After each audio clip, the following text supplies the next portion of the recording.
Hi, everybody. Welcome to the Marvel Reread Club.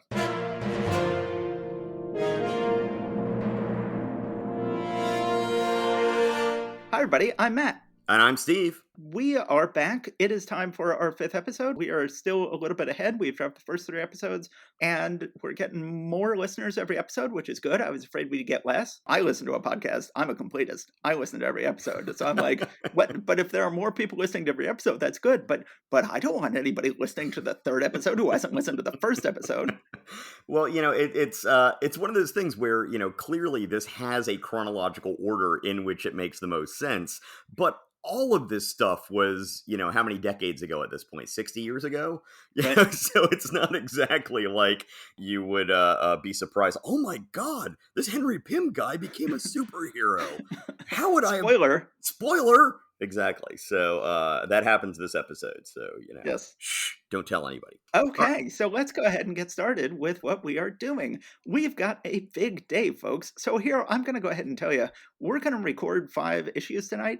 I would not be surprised if this gets busted into 2 episodes because we're going to see how quickly we can get through these 5 issues tonight, which are 5 of the biggest issues in Marvel history. There are some very big issues here tonight. They were all published in September of 1962, and we're just gonna handle it. So Okay. I believe the first issue that we're going to be talking about today is Amazing Fantasy number 15. And what is important about Amazing Fantasy number 15, Matt? Well, it doesn't sound like a very impressive issue. Like, what? It's just another issue of Amazing Fantasy. What's so different about that? Well, And the Amazing last Fantasy, issue. And the last issue. It's about to be canceled. yeah, it's like, we're going to cancel the book. We're going to put out one more issue. You know, why even bother? Oh, wait, we're going to go ahead and use Amazing Fantasy number 15 to introduce a character named Spider-Man. And Yes. so, Amazing Fantasy number 15, introducing Spider-Man. Spider-Man, penciled by Jack Kirby on the cover, and looking not very Ditko-esque, looking a much more robust and manly Spider-Man than we would see in the comics for many years. Spider-Man says, though the world may mock Peter Parker, the timid teenager, it will soon marvel at the awesome might of Spider-Man. Also in this issue, an important message to you from the editor about the new Amazing, aka we're canceled. Yeah. Well, also they had just changed the name of the comic. In the first 14 issues of this were Amazing Adult Fantasy, Yes. which sounds way more inappropriate than it actually meant. It was just, it was supposed to be. They were using Mhm. using the word adult differently than we would use that word in terms of comics today, and they were using the word fantasy different from how we would use that word in comics today. But Absolutely. have you ever read Amazing Adult Fantasy? Not much. I mean, I've caught a story or two here. Well, let me put it this way: I read the story later in this issue. It is an amazing book. It is my favorite Marvel monster book, is because it wasn't really a monster book. It was called Amazing Adult Fantasy for a reason. It was their most sophisticated title. I mean, it's kind of like the Twilight Zone, basically, right? That's what I was going to say. It was much more of a Twilight Zone comic than it was a monster comic. I'm just here to step on your payoff lines. That's all I'm here for. It very much is. And Ditko was clearly writing and drawing, and there was very little Lee involved. And they were these beautiful little twist comics. And so this book was Ditko's baby. This was the book where they specifically were saying, okay, Steve Ditko, we're going to let you do this comic and do adult comics, do adult sophisticated comics. And then, so this issue sort of represents this tragedy in that, Steve Ditko is not getting to do his amazing adult fantasy comics anymore. He's not getting to let his freak flag fly and do these Ditko-esque books. And instead he has to do a boring old superhero book, and they're constraining the book. And, oh, who is this Spider-Man guy? He's never going to amount to anything.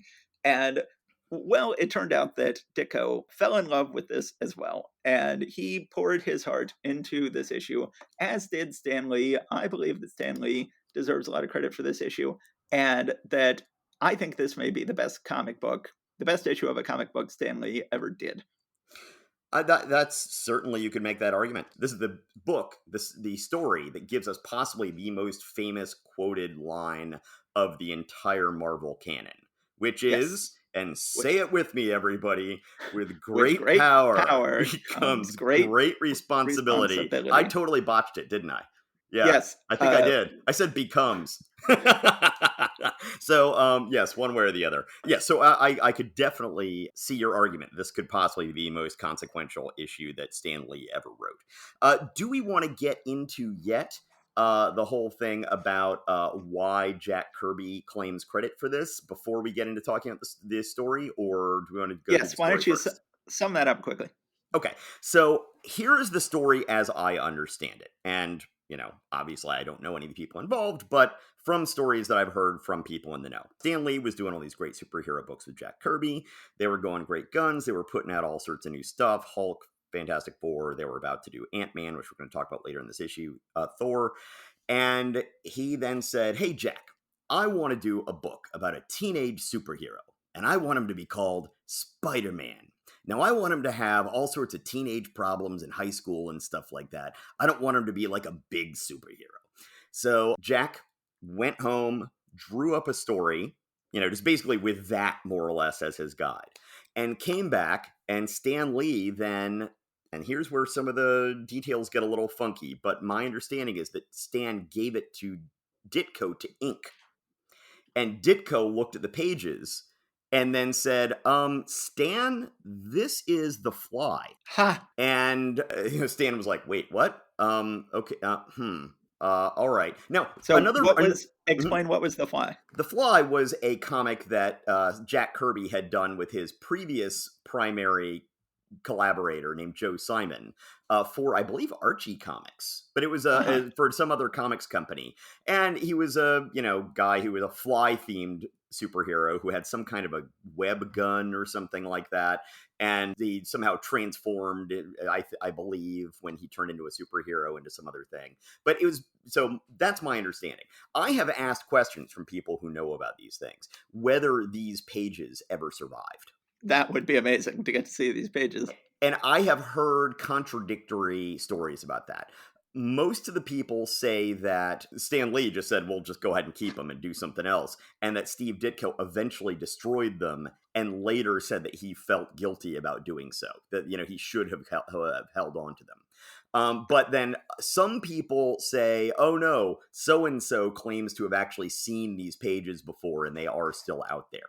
So Wow. who knows? But that is the basis on which Jack made his later claims that he created Spider-Man. He's like, "Well, he said just make a Spider-Man." And so I gave him this comic, and then he just had it redrawn by Ditko. But I mean, I did the book.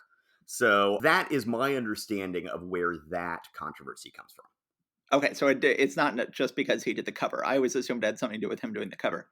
I mean, that might add into it, but that's not the main crux of it, from my understanding. Okay. Yeah, no, I mean, obviously, this book could not be more Ditko, so we should explain that every book we've talked about so far has been penciled by Jack Kirby. Most of them have been written by Stan Lee. One was scripted by his brother, Lloyd Lieber. There was one issue of Hulk we talked about that was inked by Steve Ditko. Well, this comic had the normal penciler, inker, and co-writer of Amazing Adult Fantasy, Steve Ditko, on it, and it is a very different book from the Jack Kirby books we have been reading. It is one of the biggest differences between Kirby and Ditko is that Ditko insisted on inking his own art, and Kirby just never really got into inking his own art. And so Kirby was very dependent on inkers. Now, we have talked about, as far as I'm concerned, Ditko inked by Ditko is one of my all time favorite artists. Kirby, inked by certain inkers, is one of my all time favorite artists. Kirby, inked by Sinnott, is one of my all time favorite artists. Kirby, inked by Coletta, is not. And Ditko, I feel the same way about. I feel like Ditko, inked by Ditko, is one of my all time favorite artists. I could just look at a Ditko, inked by Ditko book all day long. Ditko, inked by anybody else, I'm not a big fan. And if I'm reading a comic book and it says, "Oh, this is an issue by Steve Ditko, inked by even, a great inker like P. Craig Russell or somebody," then I'm going to be like, "Yeah, no thanks."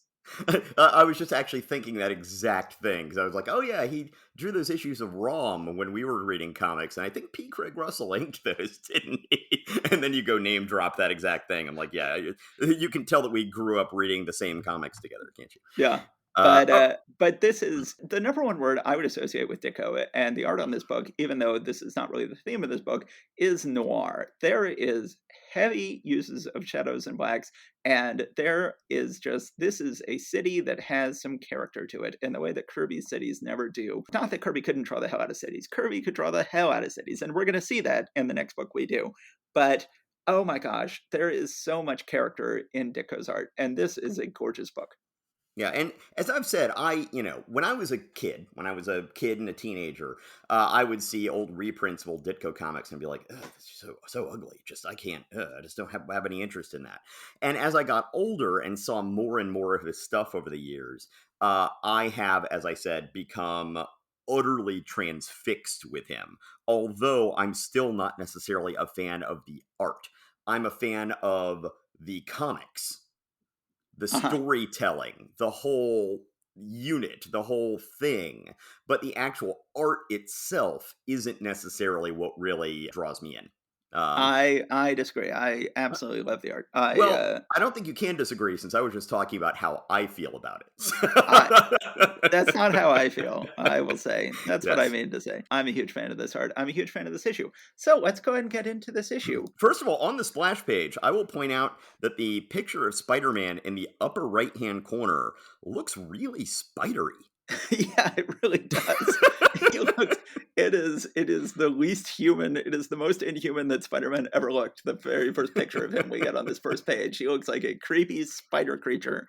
He looks creepy as all hell. So Yeah. we begin the first page. There's a bunch of high school kids. They aren't specifically identified in this issue as Flash Thompson and Liz Allen, although we can imagine that this might be who they are eventually. One saying, "Say, gang, we need one more for the dance. How about Peter Parker over there?" And then the one who is probably Flash Thompson says, "Are you kidding? That bookworm wouldn't know a cha-cha from a waltz." And then the one who's probably Liz Allen says, "Peter Parker, he's Midtown High's only professional wallflower." And then we got to Peter, who is, of course, wearing his vest and his tie, because heaven forbid you go to high school not wearing a tie.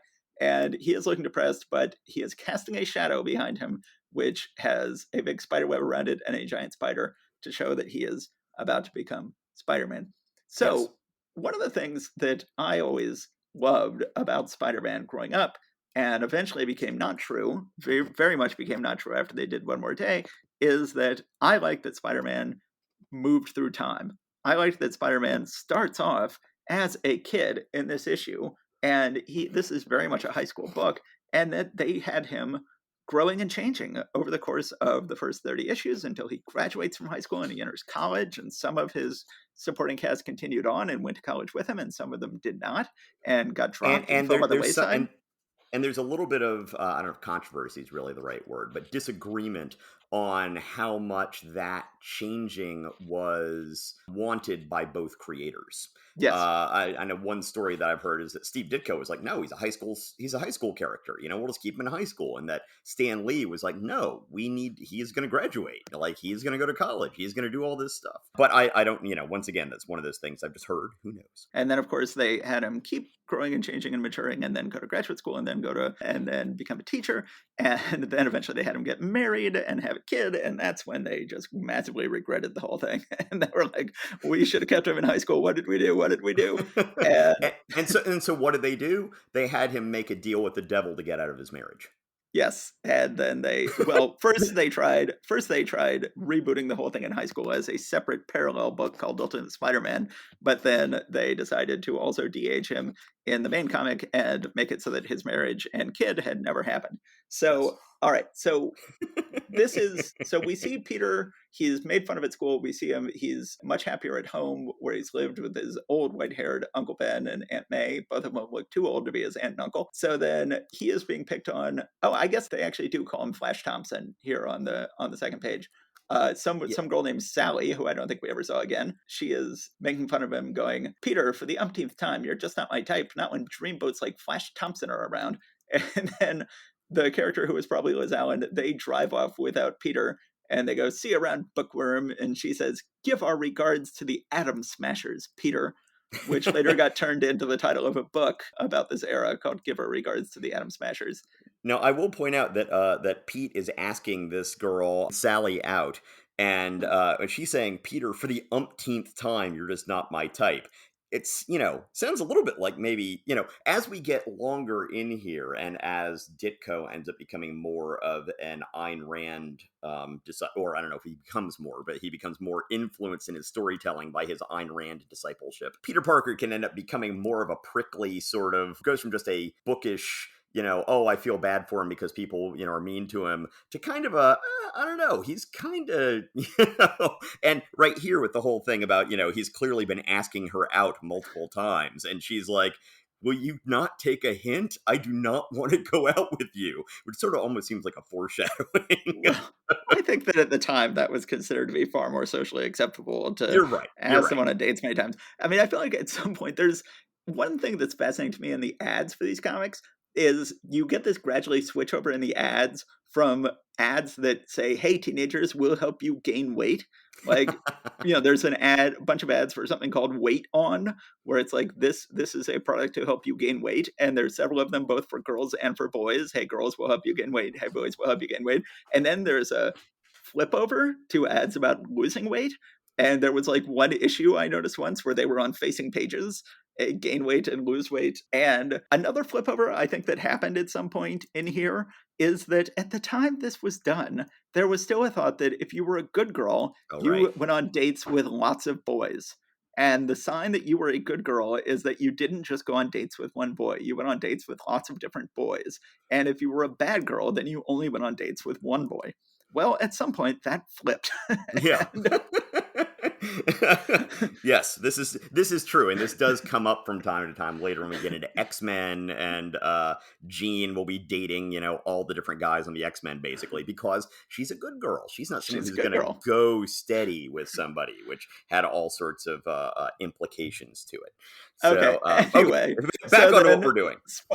So then he goes and sees a science exhibit. He sees a spider that goes between two radioactive things. Then the spider bites him, says, "A spider, it bit me, but why is it burning so? Why is it glowing that way? In my head, it feels strange. I need some air." So he goes outside, and this is just beautiful storytelling, presumably from Ditko, where it goes so much quicker than it ever goes in any of the movies. He goes outside and is instantly like, "What's happening to me?" And then a car goes honk honk and almost hits him, and he instantly leaps up, leaps much further than he thought he would, and sticks to the building. So already at the bottom of page 3, he's discovered his powers in a very sort of simple and organic way. He has now figured out how to get his powers.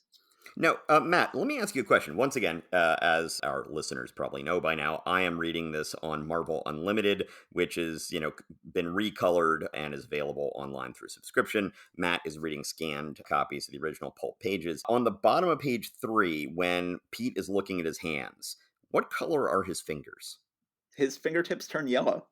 Okay, that's what I'm looking at here, and I'm like, that would seem like a bizarre thing just to have as a mistake. Yeah, I don't know what that's supposed to be about. I don't know.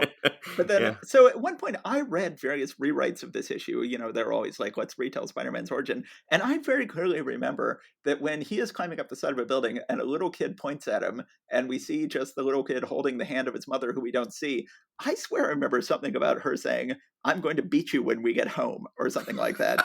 But that is not here. So I think that was in a retelling of this origin where somebody, I think, was making fun of this panel, going like, what's going to happen here? But in the panel, the kid is pointing at Peter Parker climbing a building. He says, "Mommy, look at that man walking up the side of a building." And she says, "That's the last horror movie I take you to, young man." So then Spider-Man climbs the building. He then crushes a pipe. When he gets to the top, he realizes he's super strong. He has already then decided by the bottom of page 4 that he is going to earn some money. It says $100 to the man who can stay in the ring 3 minutes with Crusher Hogan. Now, of course, Which, by the way, Crusher Hogan sounds like a cross between Crusher Creel, who we're going to see in future issues as the Absorbing Man in Thor comics, and Happy Hogan, who actually was a boxer originally.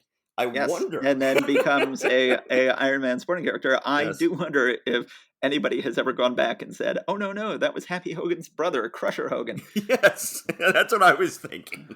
So then Spider-Man decides to create himself. Well, at first he doesn't create a costume. This is all sort of more spread out than it has been in the movies. He at first just gets a little mask, which it looks like he may have made from webbing, which he hasn't really invented yet. But he has gone ahead, climbs in the ring with Crusher Hogan, picks him up, climbs up to the top of a pole, drops him back down, wins the money. Now, let's go and talk about the movie because the movie did something which took this comic, which has you. I mean, you would think it's only a 15-page comic. You would think that they would need to have a story as compressed as possible. But the movie, because the movie was essentially covering 130 issues worth of comics, because it was going to the death of Green Goblin, that they compressed this issue beautifully. And so they said, okay, this should all be one day. First, he should create the costume. Then he should get in the ring with Crusher Hogan. Then he should, that day, they refused to pay him because he didn't actually spend enough time in the ring with Crusher Hogan. Then, because they refused to pay him, he should refuse to intervene when a robber robs that box office he didn't get his part of. And then his Uncle Ben should be waiting outside in the car to pick him up. And then that same crook should, as part of that same crime, decide to carjack that car, carjack Uncle Ben, shoot Uncle Ben, leave him there dying, and drive off. And so all of the many coincidences in this story are completely eliminated. Now everything is compressed into one incident that combines all the incidents of this story, and it is absolutely beautiful. Instead, and this is not a knock on this issue at all, but this issue, because they don't have to cram it all into one day, have all of these things happen separately. First, he beats Crusher Hogan. He presumably does get paid his money. Then he decides to, I guess, spend some of that money, creates web shooters, goes ahead, practices, makes himself a better costume. Then he gets on TV again, and a talent scout who had spotted him the first time, now has him going on TV and just showing off his tricks on TV. Then I don't think it's even the people who he was on TV with who the robber has robbed, just someone else in the building the robber has robbed. Spider-Man then says, "Hey, what's going on?" And the thief just goes right by him, and the cop's like, "What's with you, mister? All you had to do was trip him or hold him for just a minute." And Spider-Man says, "Sorry, pal, that's your job. I'm through being pushed around by anyone. From now on, I'll just look out for number one, and that means me." So then you get to this huge coincidence. Spider-Man is seemingly on TV again, and then comes home and finds out that by a huge coincidence, that same robber who he let escape in that building has, several weeks later, seemingly, randomly robbed his house. Now, presumably the TV studio he was in Manhattan. He lives way out in Forest Hills, Queens, but that same robber has made it all the way out to Forest Hills, Queens, just like he did, and has broken into his house and killed his Uncle Ben.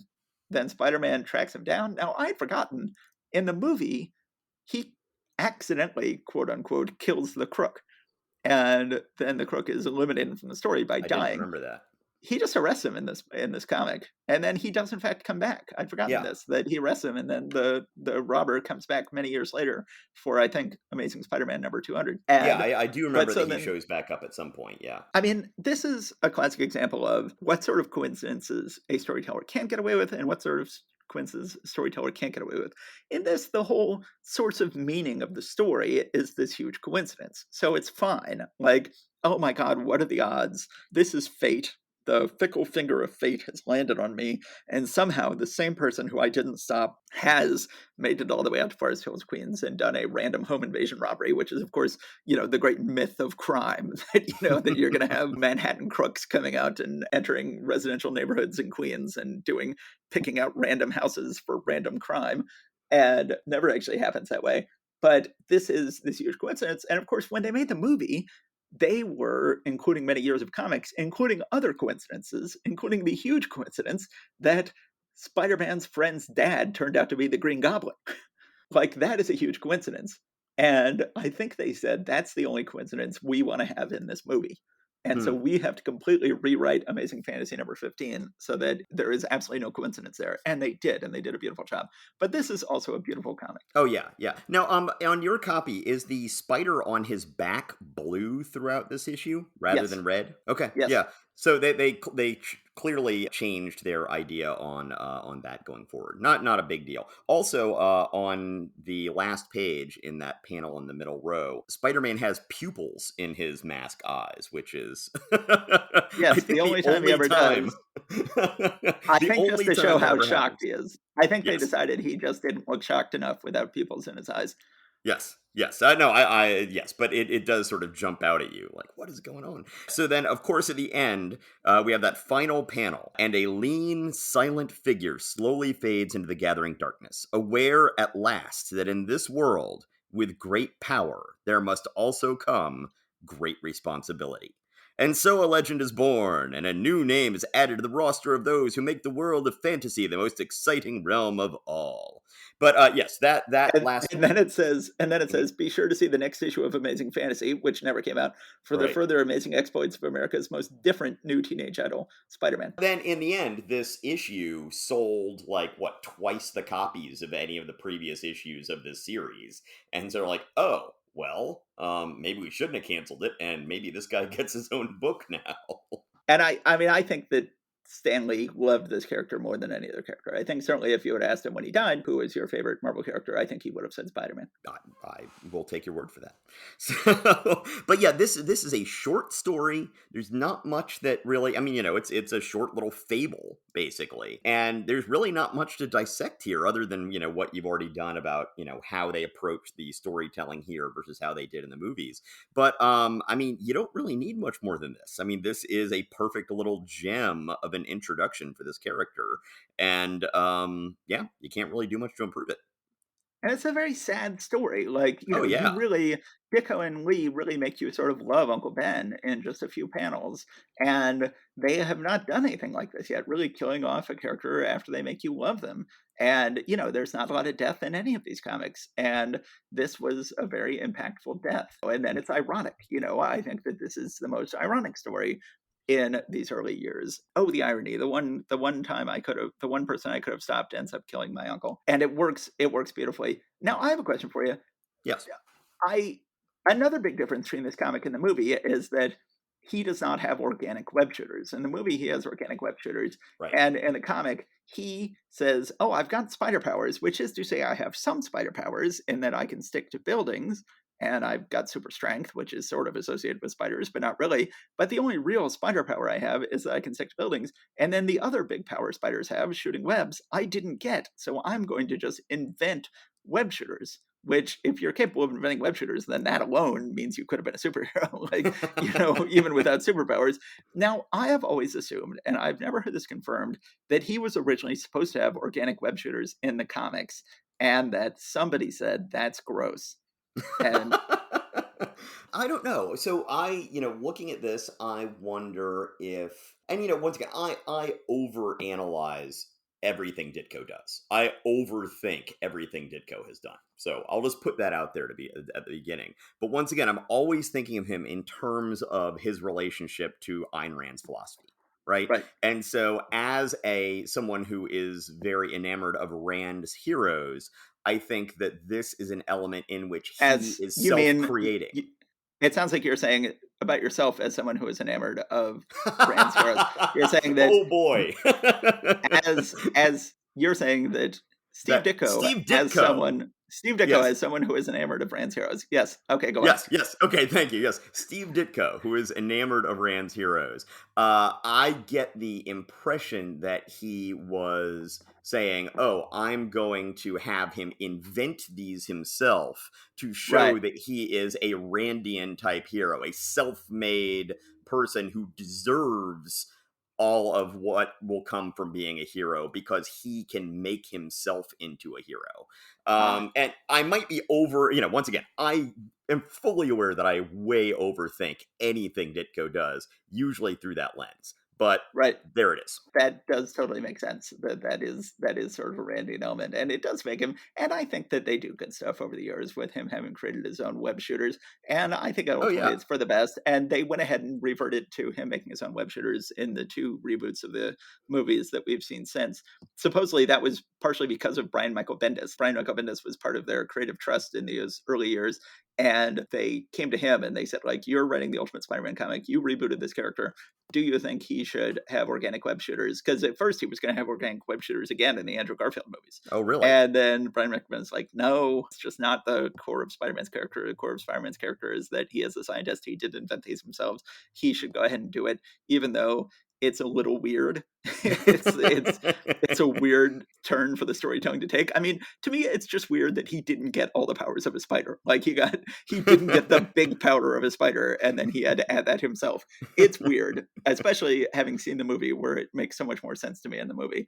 But it's the science element of the character, they do honor as the years go on, and it is a Oh good yeah. element of the character. Yeah. So, by the way, I think I mentioned in an earlier episode of the podcast that the satirical newspaper, The Onion, put out a book right at the turn of the millennium called Our Dumb Century that was fake Onion front pages as though it were an actual satirical newspaper that had existed from the beginning of the 20th century all the way to the end of the 20th century. And I cannot recommend it highly enough. It is very, very well done and entertaining. There was one article in there that is titled "Boy Bitten by Radioactive Spider Dies of Leukemia." Peter Parker, 17, was avid student of science, photography.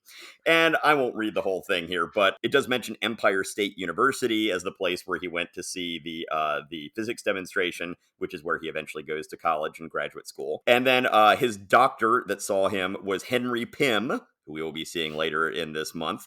And it says he is an expert in the field of radioactive insect-induced cancers.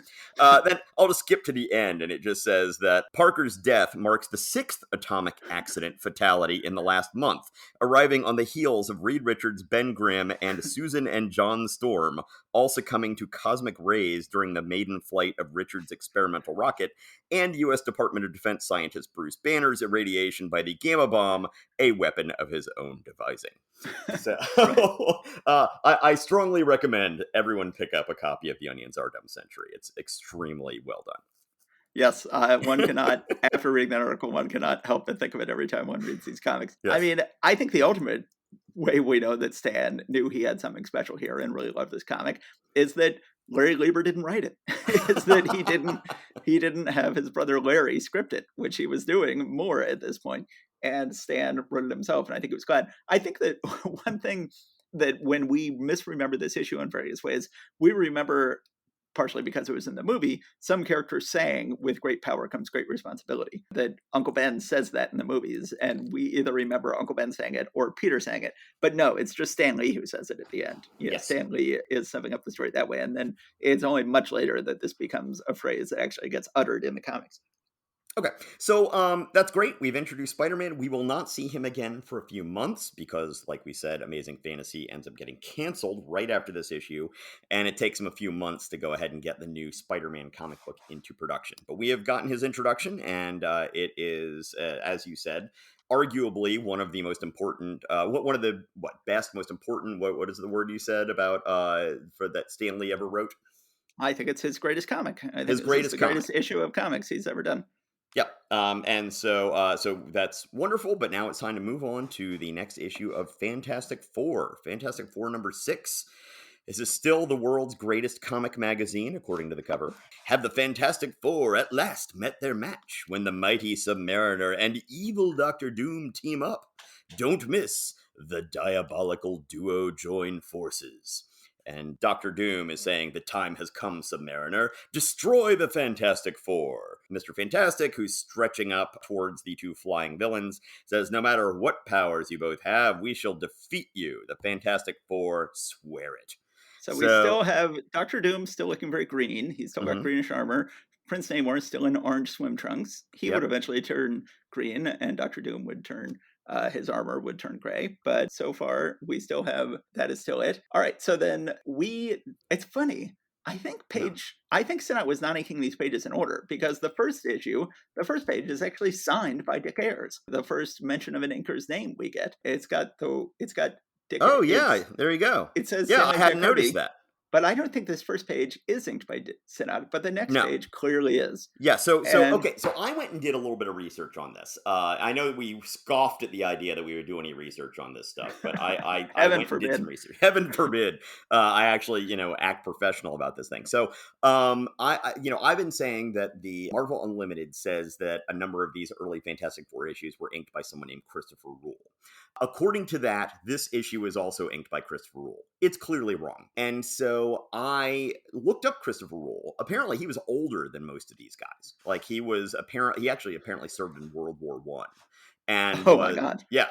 and was a professional illustrator and ended up falling into comics at one point. And he was I believe if I remember right, it said he was a regular inker of Jack Kirby's for a while, and I believe it was for a while at Marvel before all of this superhero stuff started.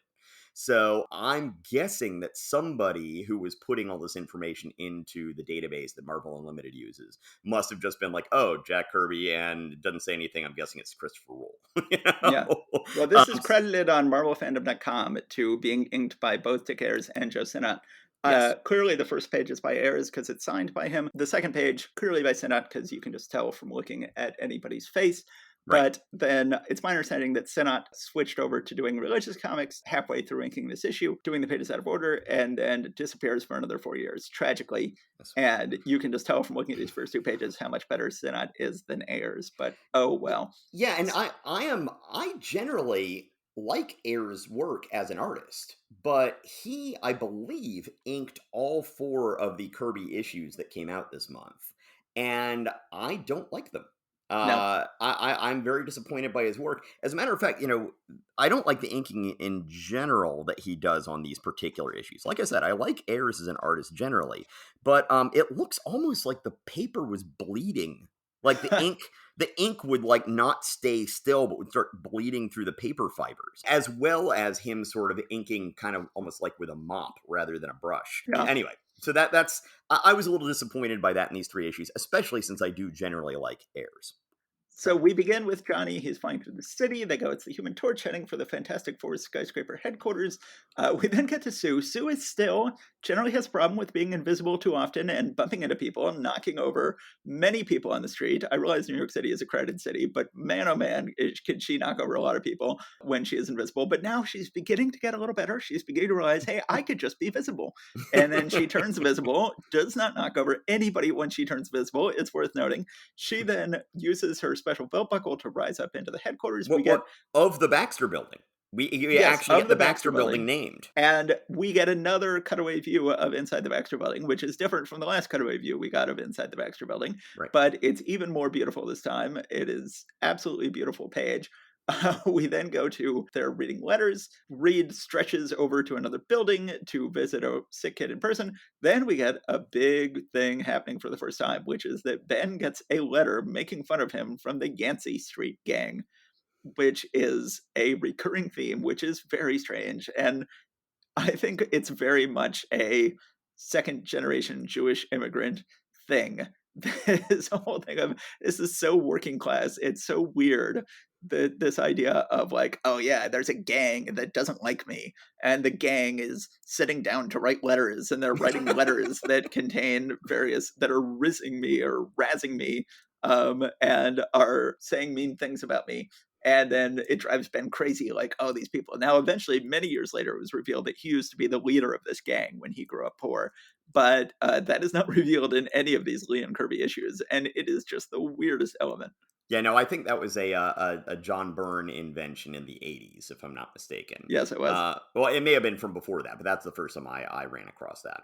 I Yeah, think it and is. my understanding is that Jack Kirby grew up in poor Jewish immigrant neighborhoods, and before he discovered art, would get into trouble with gangs, and or maybe not with gangs, but with sort of just general low-level street crime, like mugging and getting into fights and stuff like that, and that art is what really sort of saved him. That gave him something to do and something productive that he was really good at. And so I kind of have gotten the impression that essentially the Yancey Street Gang is kind of where Jack came from. Yeah. I don't know that, but I mean, that's my understanding. Yeah, no, that's my understanding as well. Yeah. So then cut to some tourists who are looking at dolphins, and then they see, oh, that's Namor swimming with the dolphins. And then Dr. Doom comes up in a sort of strange flying ship, and he says, hey, I'm a bad guy, you're a bad guy, we should be bad guys together. There is a nice panel on page 7 of Namor leading Doom through the underwater world, and it's a nice looking panel. And then we go to Namor, and this is always Kirby at his best, like showing anybody's lair. He loves lairs. And Namor has a gorgeous lair with a throne made out of giant shells. A little spherical aquarium with a jellyfish in it. A spherical aquarium with a jellyfish in it. But then Doom notices that Namor has a framed photo of Sue Storm. Which, and we're going to find out in a few pages that apparently he and Sue must have exchanged glamour shots at some I point. I think they are, and they never explicitly say they're pen pals, but clearly they're pen pals because they have exchanged pictures at this point. Then Doom says, "Aren't you supposed to hate mankind? You remember when they accidentally launched a missile and blew up your underground headquarters?" And says, "Don't you want revenge? Revenge?" And Namor says, "Well, I cannot harm the girl, but I will aid you in defeating the others." So then Doom shows him he has invented this neat little doohickey that will attach it to anything and then lift that thing into the air. And he says, "Now I just need you to go bring this to the Fantastic Four." I just love the fact that when Doom is trying to get Namor on his side to go and do this, it's really literally looks like the whole devil on the shoulder thing. Yes. Right? I mean, he's Yeah. like right over his shoulder and just looks like the old stereotypical, you got your angel and your demon on your shoulders and they're trying to chalk you into it. But this is just like, and it also comes across a lot like, yes, let the hate flow through you. Yes. And many people have made connections over the years between Doctor Doom and Darth Vader. Well, of course, and Leah was a big fan of Shakespeare, and it looks like Iago and Othello, as they're Sure, sometimes yeah. pictured. And Oh, but of sure, course, get all snooty and English majory on us. I any chance I get. So then, of course, Doom, as you pointed out, that before Lee fell in love with transistors, he loved magnetism, and so Doom says magnetic force is unlimited, and when amplified, it has the strength of giants. All that power is locked into this small cylinder. So once again, we've got magnets doing stuff that magnets probably could not do. So then Namor goes to New York City. He it cuts to, as you were saying, Johnny is searching through Sue's bookshelves and says, As kid brothers are wont to do. as kid brothers are wont to do, and he says, "Hey, what's glistening behind this shelf of books?" And it shouldn't be glistening because it looks like it's not a frame, but he pulls out what looks just like an 8x10 black and white glossy photograph of the Submariner, which Sue has hidden in her bookshelf. And she says, "Torch, what are you doing? Why are you poking among these books?" And says, "I saw something hidden behind them, a glossy photograph. I suppose you know the identity of the face in this photo." And she says, "I do. Now give me that portrait. It belongs to me." Says, "So you've gone soft on Submariner, our arch enemy. Well, I'll tear this into 1,000 pieces." And indeed, he does light it on fire. So at this point, Reed, now it's not clear to this point to which degree Reed is going out with Sue. To what degree is she cheating on Reed here, with at least in her mind, with her feelings towards Submariner? Or is she a free agent? Is she a free woman? Is she someone who Submariner has free claim to? But it's not quite clear. Reed does say, "I think you owe us an explanation, Sue, not Is owe she me an going explanation." is she going steady or is she dating around? Is Yes. she a good girl? Is she a good girl or a bad girl? And he says, "I think you owe us an explanation, Sue." And he says, "Oh, how can I explain something I don't understand myself? I know the Submariner is hostile to us." But then the Submariner shows up. And of course, Reed, of course, Bare-chested, bare-thighed, in his Speedos, standing there looking all heroic. and of course, Ben tries to attack him. And of course, Reed has to wrap himself around Ben, which is always what happens.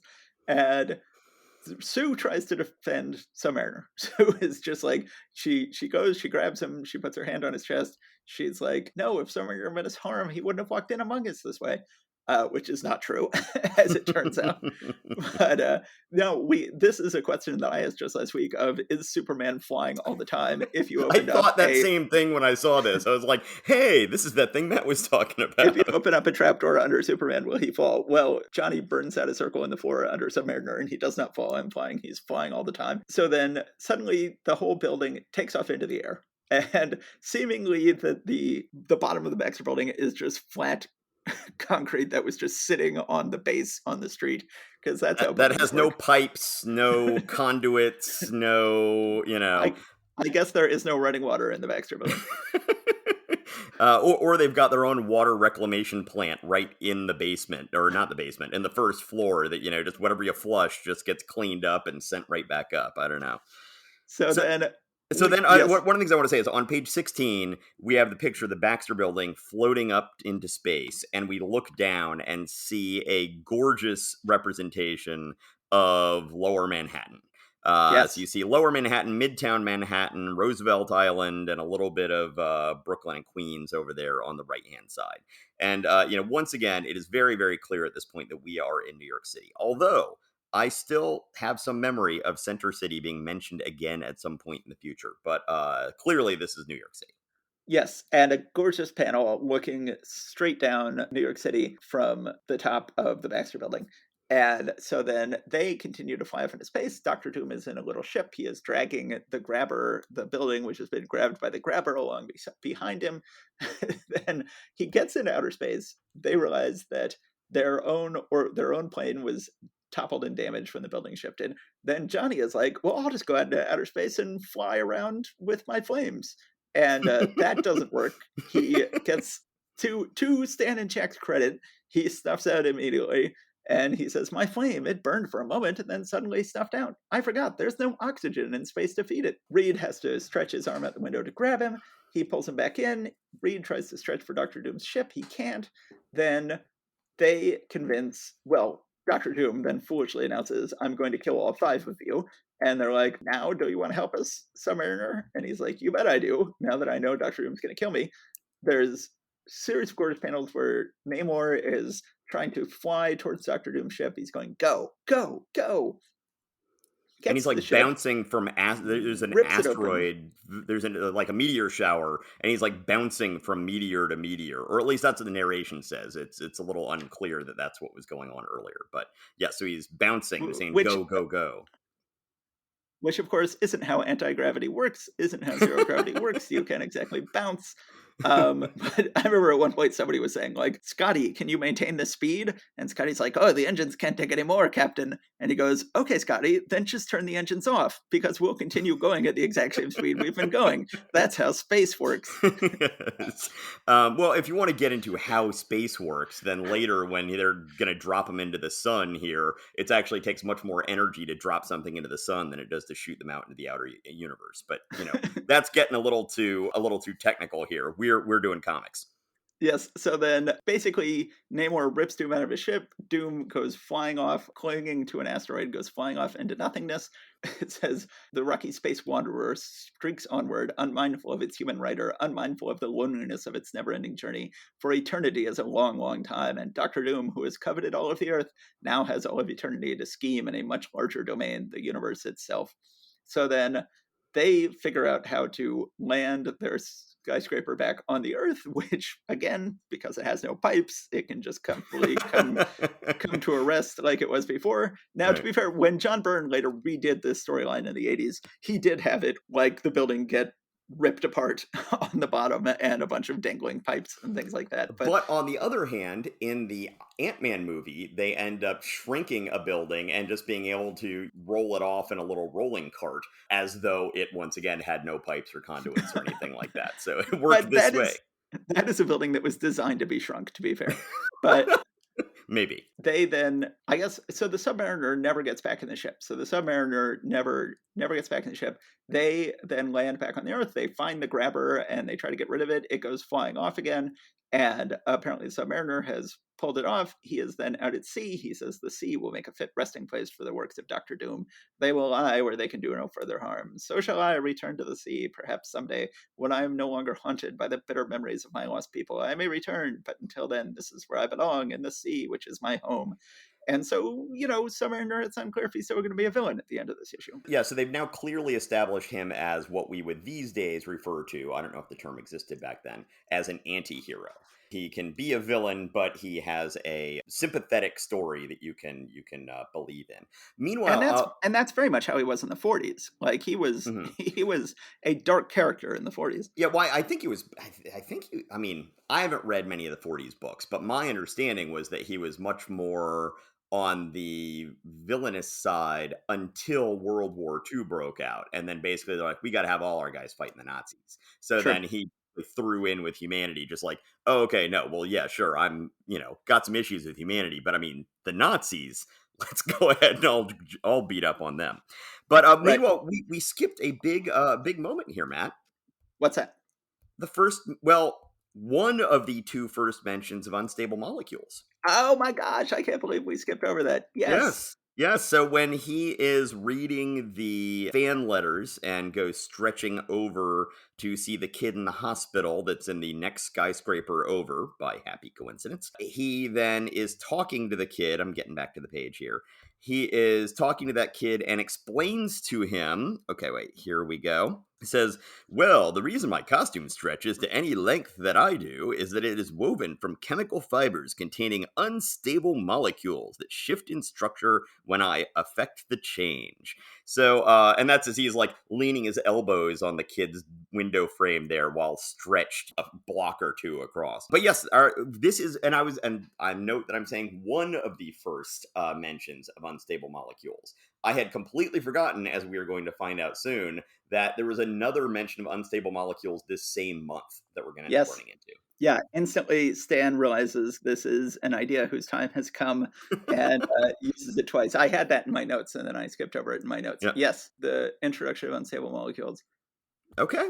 So, yeah, we've now made sure that we know that Submariner is a complex character who might have some heroism as well as some villainy, although whatever villainy he has is usually brought about because of righteous anger and bitterness and whatever else at what has been hurled at him and his people, which, is something that was pretty daring in the comics, in the strictest part of the Comics Code Authority era. Generally, bad guys must show to pay for their crimes.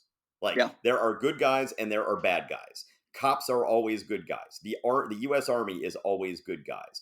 Good guys win. Bad guys lose. They pay for their crimes. They will be punished. And that's it. So the whole thing, I mean, both Hulk and Submariner here are now two characters that are just sort of like, let's see if they get onto our case about this. Yeah. Right. And eventually Spider-Man will go on to a similar thing, in that the cops are often trying to get him because of the newspapers writing stuff about him. But we're going to get a lot of this stuff in here that it doesn't seem like such a big thing now, but it really was actually kind of subversive. And it's not something that DC was doing. When they finally did an Avengers Justice League crossover in the early 2000s, written by Kurt Busiek, he identified the big difference between the Marvel and DC universes is that, like, the DC characters go over to the Marvel universe and they're like, everybody hates superheroes here.